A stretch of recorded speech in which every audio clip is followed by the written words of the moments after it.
नमस्कार दोस्तों, स्वागत है आपका हमारे चैनल पर। दोस्तों आज हम फिर एक नए इंटरेस्टिंग वीडियो के साथ आए हैं।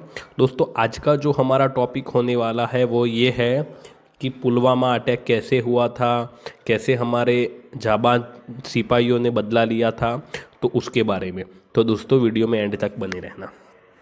आज की इस वीडियो में हम जानेंगे पुलवामा अटैक वाले दिन यानी कि 14 फरवरी 2019 को आखिर क्या हुआ था और इतनी सिक्योरिटी के बाद भी कैसे आतंकवादियों ने इस मामले को अंजाम दिया, भारत ने इस हमले का बदला कैसे लिया, यह भी जानेंगे। तो वीडियो में लास्ट तक जरूर रहना। शुरू करते हैं। तो पुलवामा ज़िले के कापक तहसील में आदिल अहमद डार नाम का एक लड़का रहता था। 19 साल का ये लड़का मार्च 2018 में अपने 12वीं कक्षा में एग्ज़ाम देने वाला था, लेकिन ठीक एक महीने पहले यानी कि फरवरी 2018 में इंडियन आर्मी के खिलाफ आदिल एक प्रोटेस्ट में हिस्सा लेता है। प्रोटेस्ट को रोकने के लिए पुलिस के द्वारा की गई फायरिंग में आदिल के पैर में गोली लगने से वह घायल हो जाता है। इस घटना से आदिल अहमद डार के मन में भारतीय लोगों और भारतीय सेना के खिलाफ घृणा पैदा हो जाती है। बदला लेने के लिए वो जैश ए मोहम्मद नाम का आतंकी संगठन को ज्वाइन कर लेता है। आखिर बार आदिल को उसके माँ बाप ने घर से साइकिल पर जाते हुए देखा। इस आदिल का घर पुलवामा अटैक की एग्जैक्ट लोकेशन से 10 किलोमीटर दूर है। Pulwama attack bomb blast Lethpora में हुआ था। ये लेथपुरा पुलवामा ज़िले में एक गांव है। जैश ए मोहम्मद हेडक्वार्टर में आदिल की एक साल तक ट्रेनिंग चलती है। एक साल यानी फरवरी 2018 जब आदिल ने अपना घर छोड़ा, तब से फरवरी 2019 जब पुलवामा अटैक हुआ, तब तक ये एक साल की ट्रेनिंग इसीलिए ज़रूरी है क्योंकि इस साल में आदिल जैसे नौजवानों को ब्रेन वॉश करने और उनके दिमाग में एक खास बात बिठा दी जाती है। खास बात ये है कि अगर वह अपने मजहब की राह में जान दे देंगे तो उन्हें जन्नत मिलेगी। सिर्फ इतना ही नहीं, जन्नत में उन्हें हमेशा यंग और गहरी काली आंखों वाली बेहतरीन पत्नियों के साथ कभी ना ख़त्म होने वाला आनंद मिलेगा। पुलवामा अटैक की असली शुरुआत यहाँ से ही होती है। एक तो आदिल के मन में इंडियन सिक्योरिटी फोर्सेस के खिलाफ बदला लेने की भावना और ऊपर से बदला पूरा होने पर ऐसा इनाम। इंटेलिजेंस एजेंसीज के हिसाब से ये पुलवामा अटैक 9 फरवरी 2019 को होने वाला था, क्योंकि 6 साल पहले 9 फरवरी के दिन जाने माने कश्मीरी आतंकवादी अफजल गुरु को भारत सरकार ने फांसी पर लटकाया था। लेकिन 9 फरवरी को 2 कारणों से पुलवामा अटैक टल गया। पहला कारण अफजल गुरु की फांसी का दिन था, इसीलिए सिक्योरिटी टाइट कर दी गई थी। दूसरा कारण था कि पिछले 7 दिनों से भारी बर्फबारी के कारण कोई भी कन्वे मूवमेंट नहीं हुआ, इसीलिए 14 फरवरी 2019 को एक ही कन्वॉइज में एक ही बस में जम्मू कश्मीर से जाने वाली इन 7 बसों में एक कुल 2547 जवान थे। अब 14 फरवरी 2019 को सुबह 3 बजे तक रोल कॉल होता है। रोल कॉल यानी कि एक प्रकार की अटेंडेंस। उसके बाद 3 बजे उसे रवाना हो जाती है बसें। रवाना होते ही स्लीपर सेल के द्वारा पाकिस्तान में स्थित जैश ए मोहम्मद के हेडक्वार्टर में खबर पहुंचाई जाती है। फिर वहां से पुलवामा में स्थित जैश ए मोहम्मद के ऑफिस में अटैक कैसे और कब करना है इसकी प्लानिंग की जाती है। अब आदिल अहमद डार यहाँ अपनी तैयारी में जुट जाता है।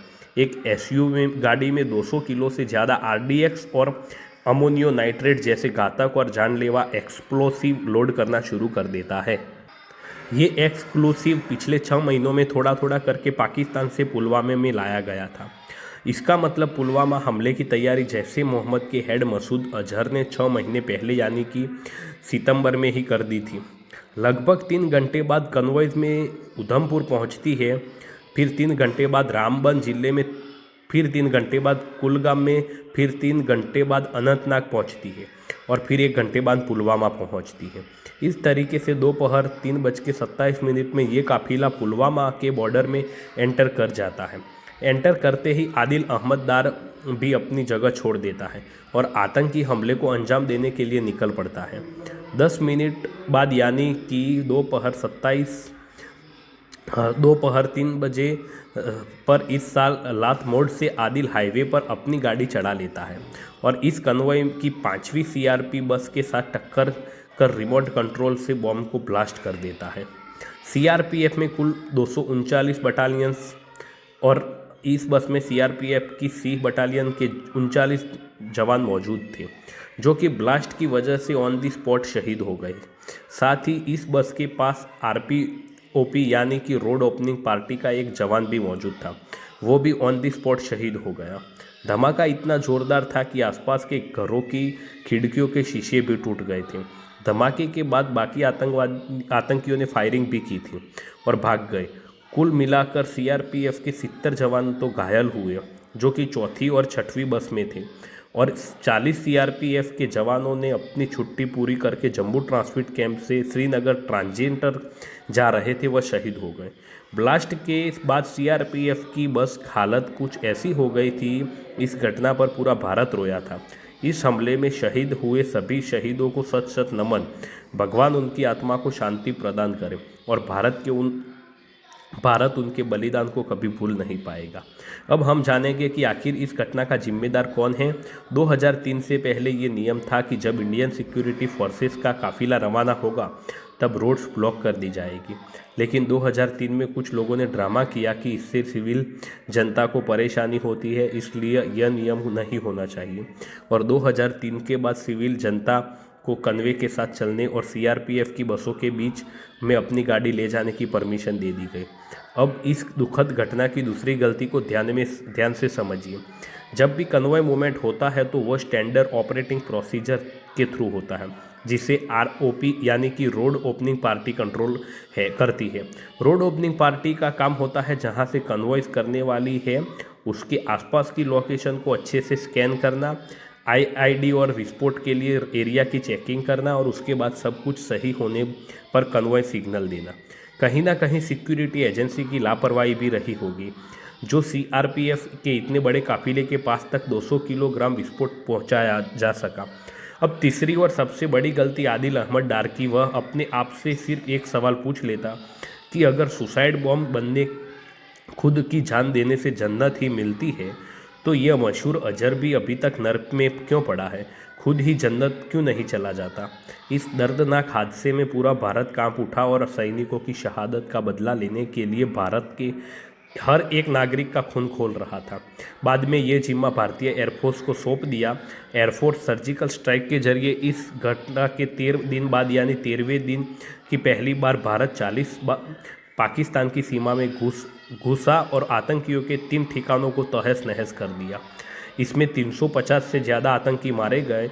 उसके बाद पाकिस्तान भी अपने 3 F-16 विमान भारत की तरफ भेज देता है।